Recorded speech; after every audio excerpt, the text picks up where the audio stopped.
하는데요. 저희 스타트업 대표님들은 물론 스타트업들이 든든한 우군 역할을 해주시는 분들을 같이 모셔봤습니다.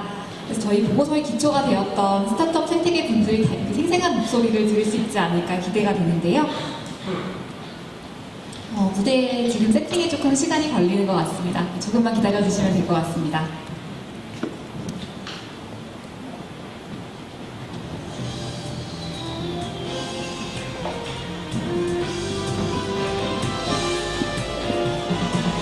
네, 그럼 이제 세팅이 완료된 것 같은데요. 자, 이제 오늘 토론회 패널 분들을 한번 만나보도록 하겠습니다. 코리아 스타트업 포럼 최성진 대표님, 롯데 엑셀러레이터 김영덕 상무님, 자본시장연구원 안창국 국장님, 스타트업 밸류가 공동창업자인 김현종님, 스타트업 벅시 이태희 대표님 무대로 모시겠습니다.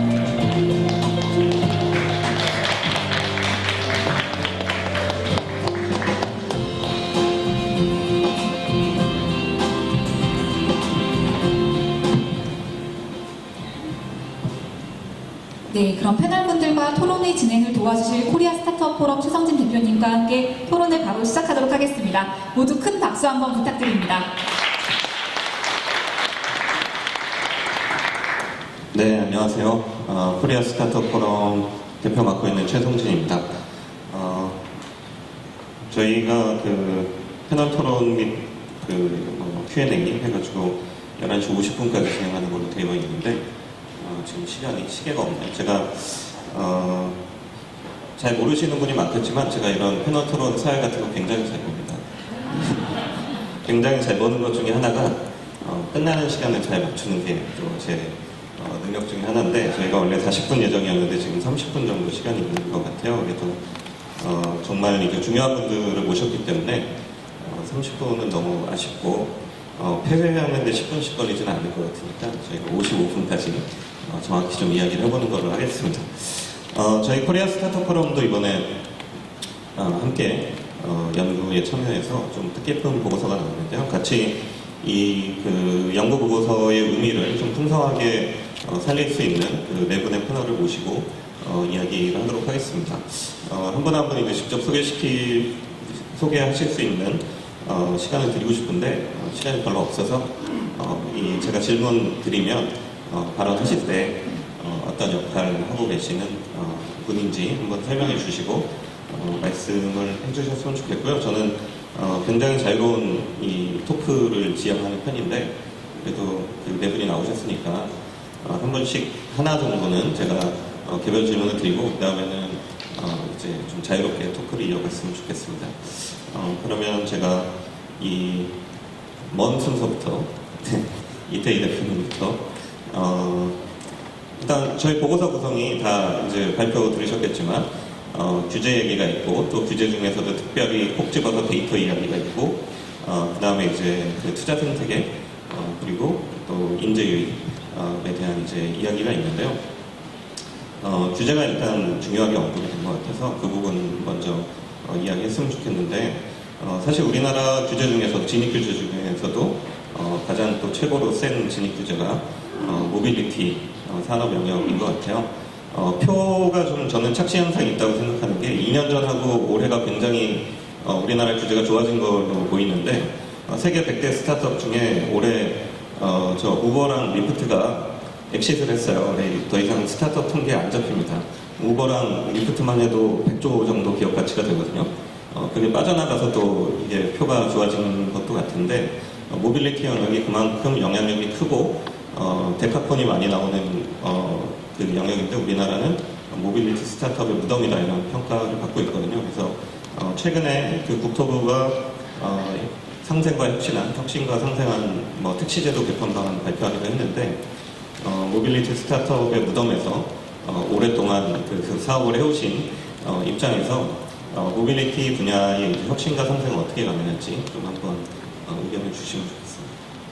네, 안녕하십니까. 복시의 이태희입니다. 네, 방금 최성진 대표님께서 한국 규제의 총화, 한국 규제가 모두 모인 곳이라고 할 그 모빌리티 분야를 소개해 주셨는데, 저는 그 모빌리티 분야에서 지금부터 4년 전에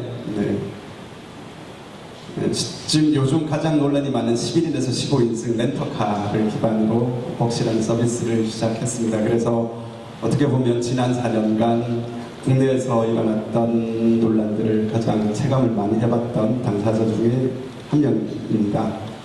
그래서 제가 이번 토론회에서 굉장히 뜻깊었던 거는 지금까지 많은 이런 토론회에서 왔는데 축사를 해주신 국회의원님들이 축사 이후에 돌아가시지 않고 현장을 끝까지 지켜주신 건 아마 이번 행사를 제가 처음 보는 것 같습니다. 우리 여기 와주신 그리고 앞으로 규제를 더 이상 만들지 않고 규제를 해결해 주실 두 분 국회의원들께 한번 박수 좀 부탁드립니다. 큰 박수 부탁드립니다. 네, 제가 한국 모빌리티가 왜 무덤인지를 설명드린다면 두 가지인 것 같습니다. 지금까지는 규제, 모든 것이 규제, 택시와의 갈등. 모빌리티의 모든 앞에 붙는 전미사가 갈등이었습니다. 갈등의 종합. 근데 지금 앞서 최성진 대표님도 말씀 주신 바와 같이 7월 17일 날 국토교통부가 발표한 택시와 플랫폼 상생안에 따라서 드디어 한국에서도 그 모빌리티 갈등이 끝날 수 있는 시초는 이루어졌습니다. 그러나 제가 최근에 이루어지고 있는 논의 방향을 볼 때 한 가지 더욱 우려스러운 점들이 있습니다. 지금까지 어떻게 보면 정부 주도로 만들어지는 이런 갈등 해법의 초점은 갈등을 없애는 데 초점이 맞춰져 있습니다. 근데 앞서 우리 베인앤 컴퍼니의 안희재 파트너님이 발표해 주신 대로 VC나 투자가 펀딩이 이루어지기 위해서는 그 비즈니스가 수익성이 있어야 됩니다. 투자처로서 매력이 있어야 됩니다. 근데 아직 한국의 모빌리티 산업, 특히 이제 7월 17일 택시 플랫폼 상생한 핵심은 이제 더 이상 렌터카나 자가용으로 하지 말고 택시로 혁신을 일으키라는 명령입니다. 근데 안타깝게도 그 택시를 가지고 새로운 수익 사업을 만들어내려고 하는데 수익 모델을 만들어내기가 너무나 힘듭니다. 택시는 기본적으로 매터기요금만을 부과하게 돼 있고 그 뒤에 정산이라든지 셀 수 없이 많은 정말 많은 절차들이 함께 들어있습니다. 그것을 깨고 모빌리티 플랫폼이 수익성 있는 모델을 만들어내려고 하니까 지금 현재로서는 계산이 나오지 않습니다. 그런데 7월 17일 상생한 이후에 거론되고 있는 실무협의에서 그런 수익성 있는 모델을 만들어내자고 하는 플랫폼의 요구에 안타깝게도 택시 관계자분들은 크게 귀를 기울여 주지 않고 계십니다. 저희들은 제가 7월 17일 플랫폼 상생에 대해서 미디어들을 만나서 이야기할 때 드디어 갈등을 끝낼 수 있는 계기가 됐다. 드디어 우리 플랫폼 사업자들도 많은 투자를 받을 수 있는 기회가 된 것 같다고 평가를 했는데 가면 갈수록 그 평가가 약간 퇴색되는 이유가 결국은 비즈니스는 돈 벌기 위해서 하는 겁니다. 그런데 많은 분들이 이렇게 이야기를 하셔요. 그래, 디디 출싱, 우버 이런 경우를 보니까 막대한 투자를 받아서 그 투자를 바탕으로 사업을 키우고 거기에서 그 키운 비즈니스, 즉 규모를 바탕으로 엑시트하는 모델이 아니냐. 그러니까 어떻게 보면 모빌리티 산업은 수익성하고 상관없는 모델 아니냐라는 말씀을 많이 하십니다. 특히 택시 쪽에서도 결국 당신들의 관심은 투자를 받는 게 목적이 아니냐라는 말씀을 하십니다. 그러나 저희들의 기본적인 목표는 투자를 받는 게 목표가 아니라 수익성 있는 모델을 만들어내는 겁니다. 수익성 있는 모델을 만들어야 그 결과가 좋은 비즈니스 모델이 나와야 결국은 그 생태계의 모든 구성원들, 택시나 플랫폼 사업자나 사용자나 그 수익을 같이 나눌 수 있다고 봅니다. 장기적으로 수익성 있는 모델을 만들어야 됩니다. 아직까지 그 관심은 거기까지는 이르지 못한 것 같습니다. 그래서 제가 드리고 싶은 말씀은 앞으로 많은 부분에서 이제 갈등이 시사회에서도 이루어질 것 같은데요. 거기에서 보실 때 그 갈등을 해결하는 것도 중요하지만 그 갈등의 해결 끝에 만들어진 새로운 협력의 모델에서도 즉 기업의 기본적인 유지 근간이 되는 수익성 있는 모델이 만들어지지 않으면 안 된다는 점을 좀 보시고 그런 점에서 많은 초점을 수익성 있는 모델이 만들어지기 위한 규제 완화 초점을 좀 맞춰주셨으면 감사하겠습니다. 고맙습니다. 네, 감사합니다. 네, 박수 치셔도 괜찮습니다. 네. 네. 사실 그 우버나 뭐 디디 출신 그랩에 투자하신 분들은 수익성에 대해서 아무 고민을 안 하시는데 왜 우리 투자할 수도 없는 우리나라 분들이 그렇게 모빌리티의 수익성에 대해서 고민하시는지 좀 이해가 안 가긴 하는데요. 저희가 이런 속도로 하면은 질문 하나씩 드리면 다 끝나서 제가 시간 제약을 드리진 않겠지만 좀 이렇게 답변 주실 때 두 가지씩으로 이 핵심적인 이야기만 좀 해주시면 좋을 것 같고요. 그 다음에 이제 그 아까 영상에도 나왔어요.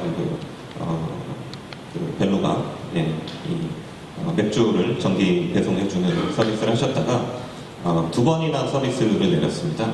그러니까 사실은 규제가 있는 것보다 더 큰 문제는 규제가 예측 가능성이 없는 거죠. 우리가 이런 규제를 받으면 사업을 할 수 있다고 믿고 사실 이제 비즈니스 하는 분들은 그게 제일 중요합니다. 예측 가능성. 우리가 이런 식으로 해서 규제를 받아서 진행하면 사업이 되겠구나 예측을 하고 뛰어들었는데 뒤늦게 유권 해석이 바뀌어서 이거는 불법이다. 그래서 그 유권 해석에 맞춰서 다시 사업을 재정비해서 또 했더니 사업을 좀 할만하니까 이건 또 불법이다. 이런 이제 그 예측을 못하는, 그러니까 저희가 불행하지만 굉장히 이제 반면교사의 사례로 많이 언급이 되고 있는데 이번 기회를 빌려서 직접 여기 지금 국회에서도 와 계시지만 여기 정부 관계자분들도 많이 와 계세요. 기재부, 과기정통부 뭐 이렇게 듣고 계시니까 겁내지 마시고 하시고 싶은 말씀을 한번 시원하게 해주시면 좋겠습니다. 네, 반갑습니다. 벨로가 코파운더 김현종입니다. 벨로가는 아까 소개해주신 대로 야식과 맥주를 정기적으로 배달하던 서비스였습니다. 네, 최근에 구세청으로부터 이제 지적을 받고 서비스를 종료하게 되었는데 이 부분에 대해서 겪으면서 느꼈던 부분을 말씀드리겠습니다. 벨루가는 법률 자문을 굉장히 여러 차례 받고 여러 정부 부처나 여러 기관과 함께 가이드라인을 명확히 해달라고 구세청에게 수차례 요청을 했었습니다. 근데 구세청은 계속 답변을 보류하다가 최근에 갑자기 입장을 바꾸면서 벨루가는 불법이 됐고 저희는 서비스를 종료할 수밖에 없었습니다. 이렇게 규제는 유관기관의 권한이 막강하기 때문에 가이드라인이 모호하거나 손바닥 뒤집듯이 이제 하루아침에 바꿔버리면 기업 입장에서는 아무리 철저하게 준비를 해도 의미가 없습니다. 그래서 최소한 어디까지는 되고 어디까지는 되지 않는지 이렇게 가이드라인을 명확하게 해주신다면 벨루가처럼 이렇게 서비스를 두 번이나 중단하게 되는 사례는 발생하지 않을 거라고 생각합니다. 근본적으로 이런 문제가 해결이 되려면 기업이나 기관이 요청을 했을 때 유관기관이 명확하게 입장을 밝힐 수 있도록 법률이나 제도가 뒷받침돼야 된다고 생각합니다. 네, 이상입니다. 네, 꼭 이렇게 짧게 해주실 필요는 없고요. 더 말씀하셔도 되는데 이따가 또 다른 질문도 기회를 드리도록 하겠습니다.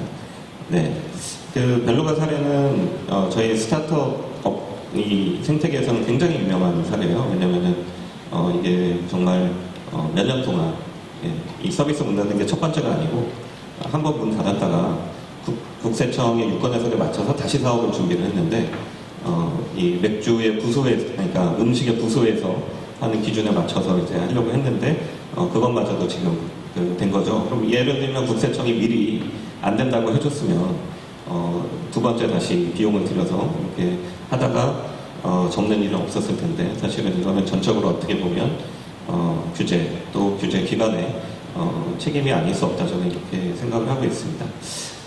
그러면 이제 좀 약간 주제를 바꿔서 그 김영덕 상무님하고 안천국 국장님께는 저희가 이제 그 세 번째 내용이죠. 그 투자 생태계와 관련된 질문을 좀 드리는 게 맞을 것 같은데요. 그냥 순서대로 하면 너무 재미없으니까 이거는 김영덕 상무님께 좀 먼저 질문을 드리도록 하겠습니다. 그 여러 가지 이야기가 나오긴 했는데 이제 대안 중에 하나로 그 이제 기업 벤처 투자 회사 CVC 코퍼레이트 벤처 캐피탈을 주요 방안으로 이제 저희가 보고서에 담았거든요. 근데 사실 이제 그 정부의 입장은 대기업의 이제 그 스타트업 투자로 활성화해야 된다는 데 이견이 있는 게 아니고 스타트업 투자를 활성화하게 해야 된다라고 생각하면서 기존의 이제 벤처 지주 회사의 역할을 조금 확대해서 그걸로 하면 되지 않느냐 이렇게 이야기를 하는데 사실은 스타트업 생태계에서는 CVC가 꼭 필요하다 이렇게 이야기를 많이 하거든요. 그래서 실제로 좀 그 대기업에서 스타트업 투자와 육성 업무를 담당하시면서 CVC가 과연 그런 왜 그 벤처 지주회사와 달리 필요한가라는 부분하고 이런 이제 대기업의 스타트업 투자 활성화를 위해서 좀 그밖에 필요한 게 있다면 좀 말씀해 주시면 좋겠습니다.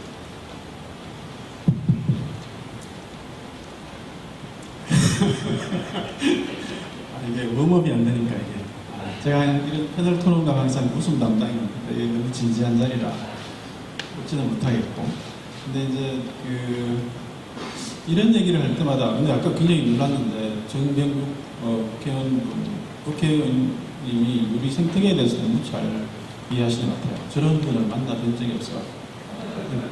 굳이 저희가 뭐 또 얘기를 안 해도 충분히 이제 아실 만큼 아시는 것 같아서 부연 설명하기 좀 그렇지만 SBC 부분은 조금은 생소한 부분이라 말씀드리면 사실은 이게 이제 그 벤처 지주회사라는 게 기본적으로 지주회사법 관련한 일종의 규제법이거든요. 규제법이라서 규제 틀 안에서 조금 완화시켜주는 거죠. 투자하려면 최소한 20% 정도의 지분을 투자하고 그 다음에 총 자금 중에 50% 이상은 그렇게 그 목적으로 투자해라 라는 건데 사실은 이게 뭐 굉장히 전향적인 태도죠. 제가 공정거래위원회에서 이런 법이 나오는 거에 대해서 좀 놀라울 정도인데 근데 사실은 시장에서 보면 이게 사실 쓸모가 없어요. 굉장히 좋은 전향적인 태도인데도 불구하고 왜냐하면 우리나라 대기업이 경쟁하는 곳이 어디냐 하면 전 세계에 있는 다른 대기업들하고 경쟁해야 되고 이게 사실은 예를 들면 뭐 이런 거죠. 옛날에 이제 참나무 방망이로 야구를 했는데 그게 이제 뭐 다른 좀 더 가벼운 나무로 만들면 한 100g이 가벼워져요.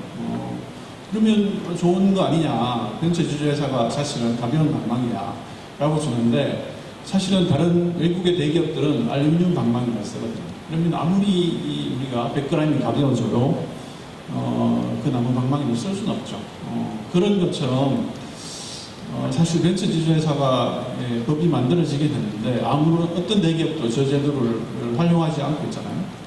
실제로는 실효성이 없다는 거고 좀 더 이제 그 디테일하게 들어가다 보면 아까 이제 뭐 발표자께서 말씀하신 대로 스타트업 투자의 본질이 뭐냐면 리스크 테이킹이거든요. 리스크 테이킹이라는 건 한 50% 이상은 뭐 망한다고 보는 거죠. 실제로 저희가 이제 성공 확률을 보면 10에서 20% 정도를 보는데 그러면 20% 정도의 지분을 투자하는 일종의 너 대기업의 자회사라고 생각하고 투자해라라는 제도인데 그 중에 한 50% 이상이 망한다 그러면 투자할 수 있는 저같이 대기업에서 월급 받고 있는 임원으로서 투자할 수 있는 배짱 있는 사람은 아무도 없죠.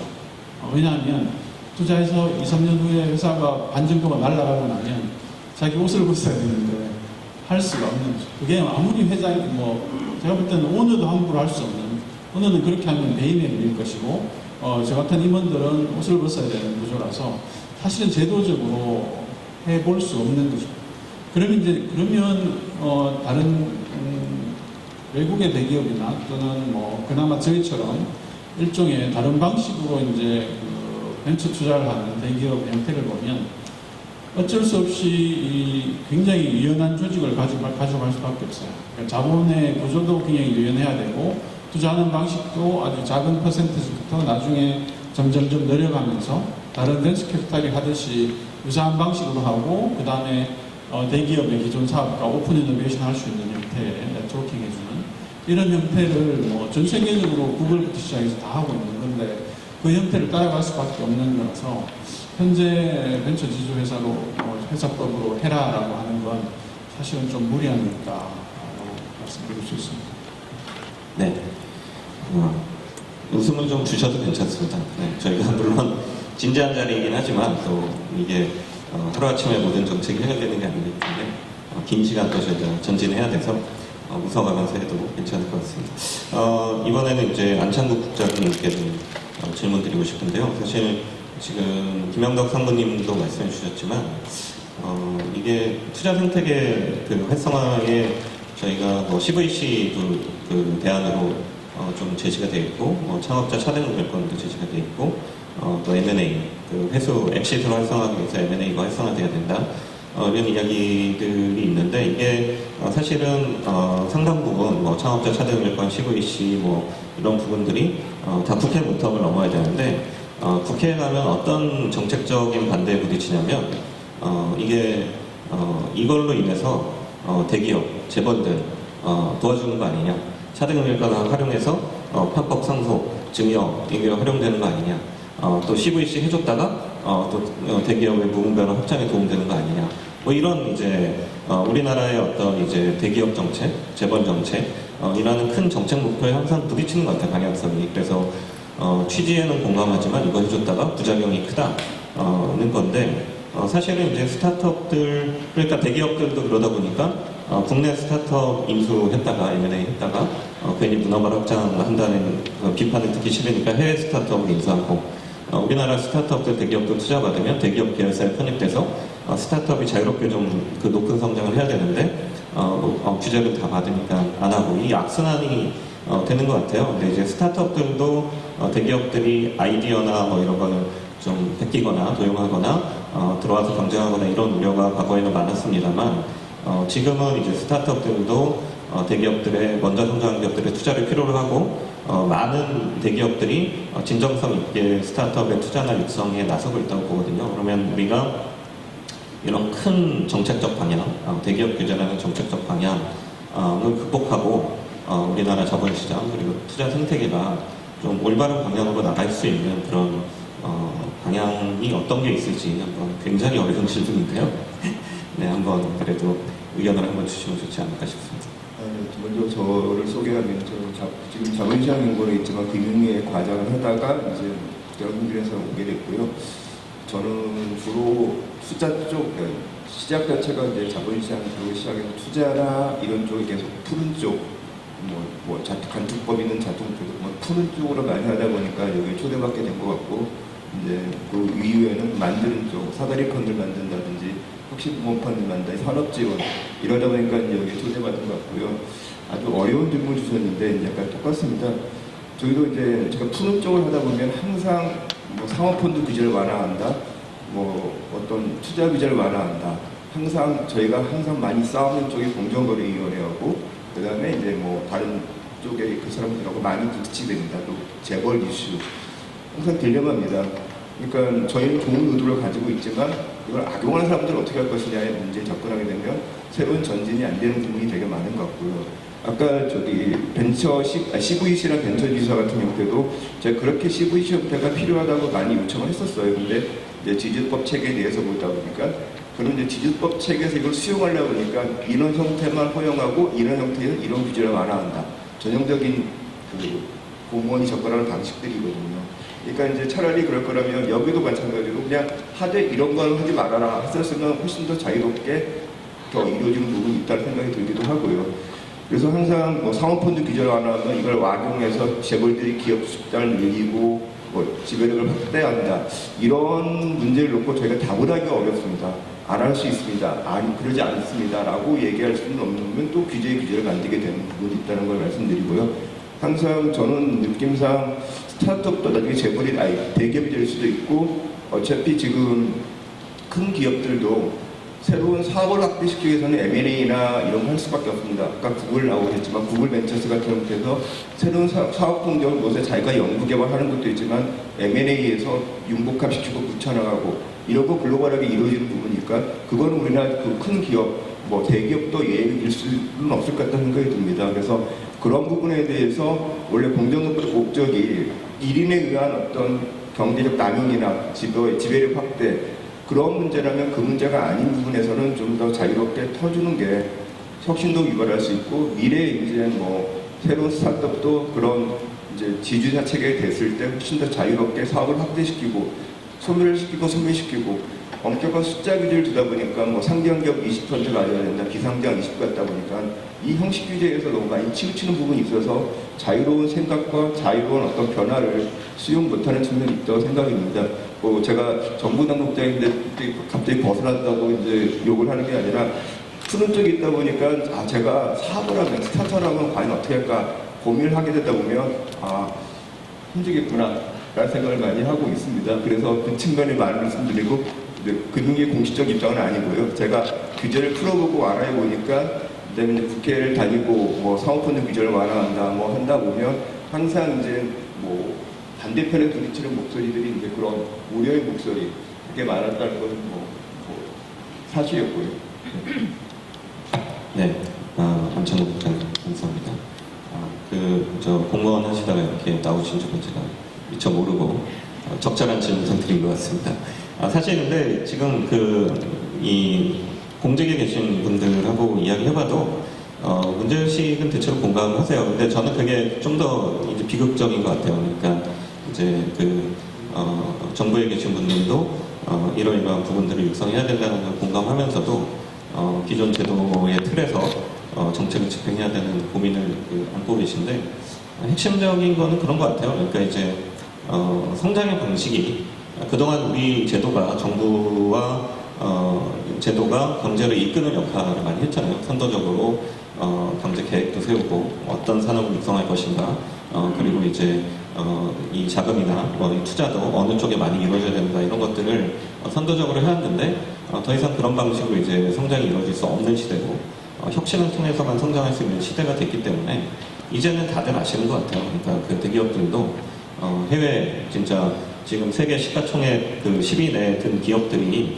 8개 정도가 IT 기업이고 스타트업에서 출발했고 이제 창업한 지 10년 됐고 20년 됐고 아무리 길어봐야 30년 된 기업들이 100년 된 기업, 200년 된 기업, 석유화학, 중화학 이거 다 제치고 지금 그렇게 된 거는 이제 혁신을 통해서만 성장할 수 있다는 걸 알기 때문에 사실은 빠르게 혁신할 수 있게 바꿔줘도 좀 이걸 악용하려는 기업들은 혁신을 통하지 않고 성장할 수 없으니까 오히려 도태될 수도 있을 텐데 여전히 이제 제도가 좀 발목을 잡고 있는 부분이 있는 것 같아서 이런 부분에서 우리가 좀 더 사회 전체가 좀 담대하게 나갈 수 있는 그런 컨센서스에 있어야 되지 않을까.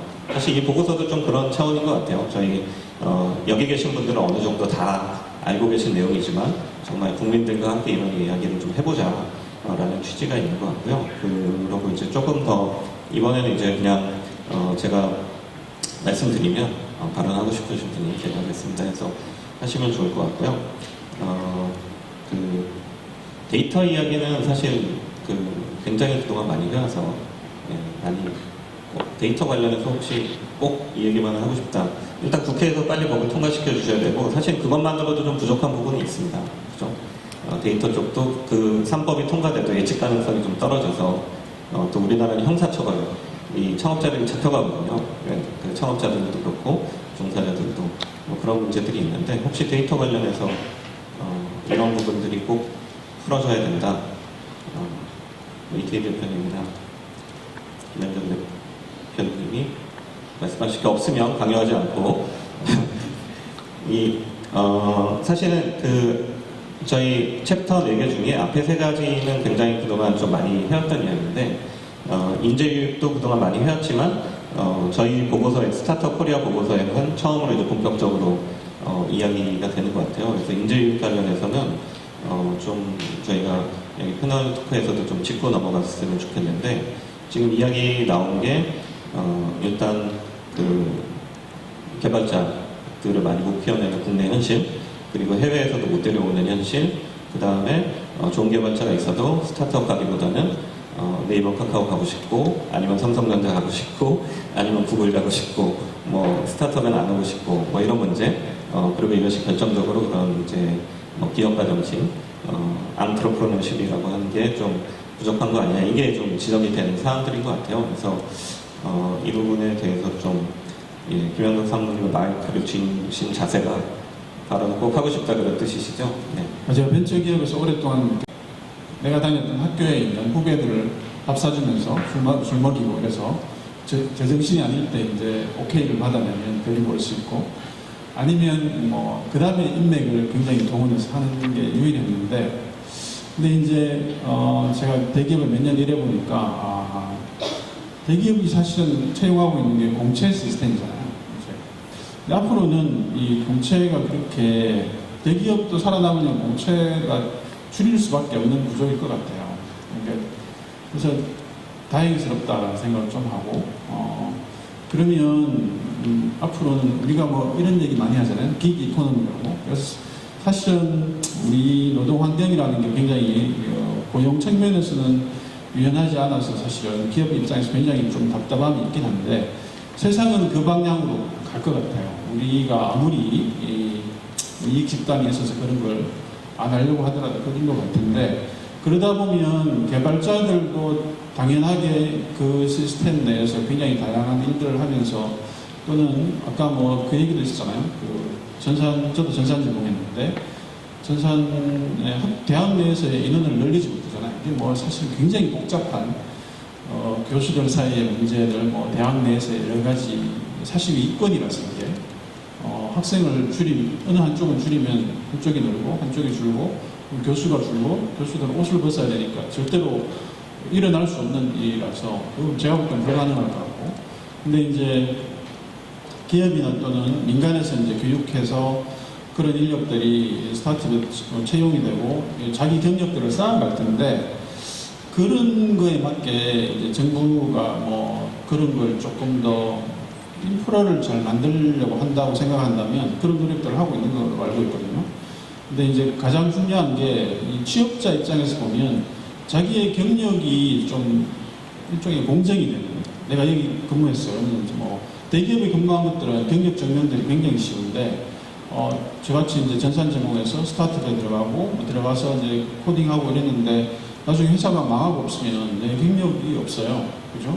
뭐 그런 것들, 정부가 할 수 있는 것들이 그럴 것 같아요. 그러니까 사실은 세상이 이렇게 바뀌어가면 거기에 맞는 인사 관리나 또는 기업들도 그 니즈가 있는데 그런 것들을 잘 기록하고 나중에 쉽게 그런 경력 증명들이 보여지고 또 내가 민간에서 어떤 혼자 공부하든가 우리가 요즘 온라인으로도 코딩 교육 많이 하니까 온라인으로 교육받고 내가 어느 정도 일정 정도의 능력이 되면 그게 나중에 나의 경력 증명에 아주 공식적으로 나타날 수 있는 형태의 것들로 만들어주면 좀 더 이 인력 공급이 좀 용이하지 않을까라는 생각하고 있습니다. 재미는 별로 없었죠. 네. 네. 지금 실제로 진짜 정말 재밌는 발언을 많이 하시는 분인데 오늘 시간이 많지 않아서 참 아쉽네요. 네. 이 인재 양성 관련해서 스타트업이 실제로 좀 어려움 겪는 부분도 한번 말씀해 주시면 좋을 것 같은데요. 네, 이태희. 네. 근데 이런 말씀을 공무원들하고 만나서 부탁드립니다. 제가 그래요. 저희들 같은 경우 핵심 엔지니어들이 평균 재직 기간이 1.5년입니다.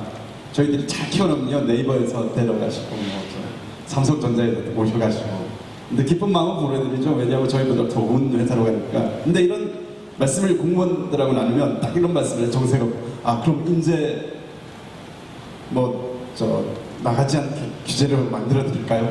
대기업이 이런 거 못 빠게 이제 저희들이 법으로 규제해 드릴까요? 근데 절대 그러면 안 되시고요.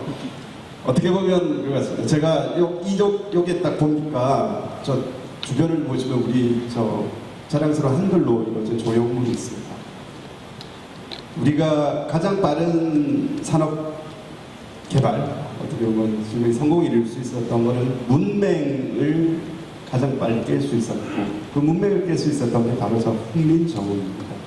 훈민정음 덕분에 우리 민족, 우리 대한민국은 태전의 아픔, 망국의 아픔에서도 불구하고 정말 전쟁의 상을 듣고도 가장 빠른 고도 발전을 이룰 수 있었던 게 모두가 아는 한글, 쉬운 한글 덕분에 누구나 높은 수준의 교육을 배울 수 있었습니다. 저는 그렇게 생각합니다. 코딩 교육도 중요합니다. 그리고 정말 스타트업 환경 굉장히 중요합니다. 근데 전 이걸 우리가 이런 말이잖아요. 하늘처럼 쉬운 환경을 만들어주면, 그런 작업 환경을 만들어주면, 그렇지 않습니까? 왜 엔지니어들이 왜 안 올까요? 핵심 인력들이. 스타트업 가봤자 전망이 없으니까 스타트업을 디딤돌로 이용해서 대기업으로 가고 좀 더 좋은 회사로 가는 겁니다. 그러나 스타트업들이 정말 커갈 수 있는 희망이 있다면 거기 스타트업 옵션 잡고 가겠죠. 이런 말씀 드리고 싶습니다. 정책을 결정하시는 분들에게 내가 지금 과연 훈민정음을 만든 세종일까 아니면 그걸 결사반대했던 추말일까를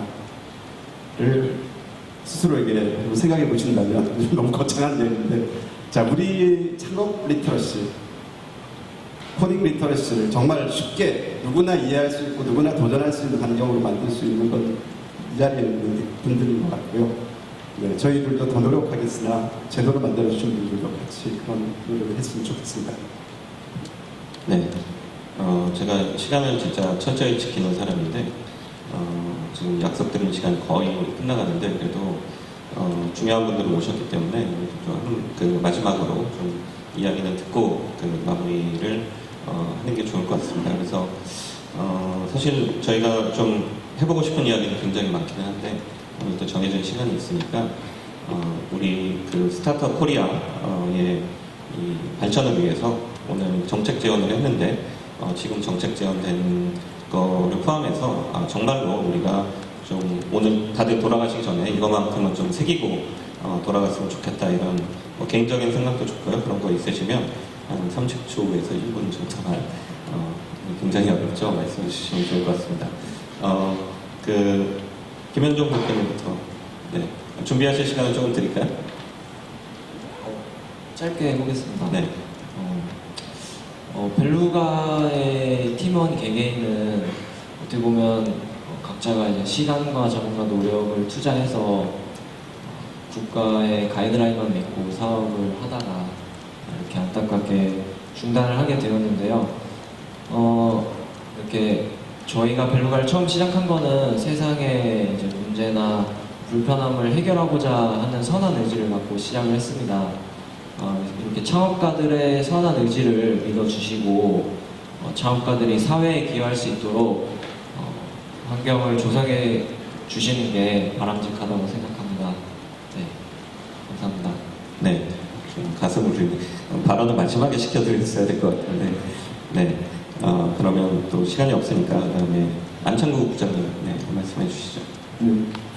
저기 들려고 10초밖에 안 주신다고 해서 네. 인식했습니다. 예. 먼저 오늘 발표된 건 정말 잘 들었거든요. 규제 환경, 데이터, 투자 환경, 그다음에 인재까지 아주 총 망라한 부분이 있는데 특히 이제 규제 부분이 이제 많이 와닿아 있습니다. 왜냐하면 저희가 지금까지 97년, 98년도 DJ 정부 들어갈 때도 규제 완화, 지금까지 한 30년 동안 이렇게 해오고 있는, 20-30년 동안 해오는 과제인데 항상 버틀렉이 되고 있는 부분이고, 근데 생각해보면 다 그때도 파지티브를 바꾸자, 네거티브를 바꾸자, 뭘로 바꾸자, 해석을 빨리 하자, 그런 논의를 계속 반복되어 있는데, 규제를 지금 있는 기존 기득권자, 그 다음에 정책 당국, 그 다음에 이런 쪽에서 잘 유기적으로 이게 만들어가면 효과적으로 서로 보호를 받고 서로 도움이 줄 수 있는 어떤 흐름을 만들어주는 게 제일 필요해 보입니다. 그런 시스템화에서 규제도 만들어져야 되는데, 오히려 규제를 네거티브 시스템 바꾸면 애매한 영역에서 더 이건 해도 돼, 안 돼도 돼, 똑같은 해석이 나와버립니다. 그게 저희가 계속 한계고요. 계속 그걸 바꿔가는 노력은 계속 해야겠다는 생각이 들고요. 이제 투자 환경 같은 부분에서는 저희는 이제 아까 말씀드렸듯이 아까 제안서 중에서도 정책 당국에서 어떤 정책 자금을 집행할 영역이 좀 비중이 크다는 게 글로벌하게 하나는 큰 특징이 있고, 저희가요. 그 다음에 이제 1인당 투자 규모가 글로벌 기업에 비해서 좀 작은 20억 정도 수준에 머물러 있고 성장 단계별 안 이루어지는 부분이 있습니다. 그건 다 정책 자금의 한계거든요. 그래서 아까 민간 기업이나 민간 자금들이 이제 성장 영역에 들어와서 계속 이걸 키워내는 역할을 해야지만 선순환이 이루어질까 생각이 들고 하고요. 그 다음에 저희 생각은 아까 IPO는 저희가 14년 거의 걸리고 있지만 가장 필요한 부분이 M&A 같은 생각이 많이 듭니다. M&A, IPO가 활성화됐으니까 M&A가 잘 이루어지지 않는다 생각들도 하고 있거든요. 우리나라는. 근데 뭐 IPO까지 14년 걸린다 하지만 M&A를 통해서 성장하고 M&A를 통해서 내가 그 엑짓하고 이런 구도가 많은 데는 보다 활발한 성장 생태계가 조성될 것 같습니다. 그래서 저희는 그 부분에서는 아마 뭐 M&A 활성화를 뭘 해야 되냐라고 할 때 가장 많이 나오는 게 세제 문제더라고요. 뭐 일종의 R&D에 세금 공제하듯이 M&A 할 때도 세금 공제해주는 부분도 그 정도 생각해 주시면 보다 활발하게 M&A하고 엑짓할 수 있는 부분이 있지 않을까 하는 생각이 듭니다. 그리고 뭐 벤처기업 지원에서 모태펀드 1조를 더 늘렸다라는 그 예산 1조를 늘리는 것보다는 1조 원만큼 세금을 깎아주거나 뭔가 규제를 그런 거 해는 인센티브를 제공한다 그러면 훨씬 더 많이 파이는 커질 것 같다는 생각이 들어서 그런 부분도 역발상이 좀 필요한 게 아닌가. 시중에 자금도 많고 이런 부분이 있는데 창업적인 자금으로 흘러가고 수익성이 높으면 아까 인재들도 이제 내가 이과를 가야 되는구나, 와야 되는구나 그런 선순환을 계속 끌어낼 수 있지 않을까 하는 생각이 들어서 이 말씀드립니다. 네, 이상입니다. 네, 감사합니다. 네, 저희가 정해진 시간이 좀 넘겼지만 그래도 이태희 대표님 30초만 더 드리겠습니다. 앞서 충분히 말씀을 드린 것 같아 준비를 안 했었는데요. 네, 이런 자리에 올 때마다 제가 늘 드리는 말씀이 있습니다. 앞에 벨로가 김현종 대표님도 말씀, 스타트업을 창업하는 이들의 생각은 똑같습니다. 세상을 한번 바꿔보고 싶다. 세상을 좀 더 좋게 만들어 보고 싶다. 이것은 모두 정치를 하시는 분들도 정말 공직에 계시는 분들도 똑같이 가지고 있는 생각입니다. 그러나 그 결과가 굉장히 다를 때가 있습니다. 왜냐, 너무 걱정을 많이 해서요. 쟤들이 잘못되면 어떡할까요? 나가서 저희들이 잘못을 저지르면 쓰러지면 어떡할까요? 그냥 믿고 맡겨주시면 저희들이 점이 문제인데 이게 정부나 정치인들 보면 스타트업을 지원의 대상 또는 내가 수혜를 베풀어야 되는 대상으로 생각하시는 것 같은데 사실은 그렇지 않습니다. 굉장히 뛰어나고 욕심도 많고 세상을 바꿀 의지와 이 능력도 있으니까요. 하여튼 페어플레이 할 수 있는 구조의 환경을 만들어 주시는 게 좋고 아까 뭐 예를 드신 것 중에 정부가 나중에 있다가 국세청이 안 돼 이렇게 얘기하는데 사실 그것도 제가 볼 때는 관점의 문제인 것 같아요.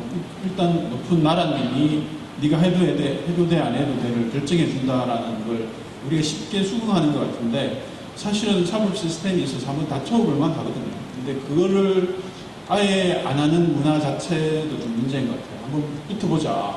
국세청이 누구든 얘기했는데 아닌 것 같아요. 그러면 사법 시스템에 이렇게 이슈를 제기할 수 있는 게 현재 법 체계로도 가능한 것 같은데 그거 자체가 아예 원천적으로 안 되는 기업 문화라는 게 좀 문제다라는 생각입니다.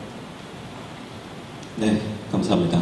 좋은 말씀들을 많이 해주셔서 저희가 계속 더 이야기하고 싶지만 또 시간이 이미 지났고 또 점심시간에 걸려 계시면 사람이 배가 고파지면 좀 예민해집니다. 그래서 저희가 더 이상 시간을 잡아먹기 힘들 것 같고요. 네 분이 여러 가지 말씀해 주셨는데 사실 결론적으로 그런 것 같습니다. 우리 스타트업 생태계가 지금까지 여러 가지 제약과 한계에도 불구하고 굉장히 많이 성장하고 앞으로 잘 나가고 있습니다. 지금 이렇게 규제가 많은데도 유니콘 스타트업이 세계에서 5번째 많은 나라고 또 이렇게 기회가 제약이 되어 있는데도 생태계는 계속 퍼져서 발전해 가고 있거든요. 그래서 지금 여기 계신 분들이 말씀해 주신 대로 좀 더 우리 스스로를 믿고 좀 담대하게 규제도 풀고 글로벌로 나아가서 외국인 개발자나 외국의 기업이나 이런 데들이랑 다 경쟁하고 함께하고 같이 발전해야 되는데 저는 우리나라 이 창업자들 스타트업들의 역량을 보면 스타트업들의 역량은 세계 최고 수준이라고 생각을 하거든요. 그래서 좀 더 뛰어놀 수 있는 자유롭고 공정하게 뛰어놀 수 있는 운동장만 잘 만들어 주시면 훨씬 더 큰 성과가 생길 거고 거기에서 만들어진 성과를 우리 사회 전체가 어떻게 나눠져 가질 것인가 이런 걸 고민을 해주시면 좋을 것 같습니다. 그럼 오늘 2019 스타트업 코리아 정책전 발표회 패널 토론은 이것으로 마치도록 하겠습니다. 여러분 패널분들한테 큰 박수 한번 부탁드리겠습니다. 감사합니다. 네, 토론 세션을 진행해주신 최성진 대표님과 패널분들께 다시 한번 큰 박수 부탁드리겠습니다.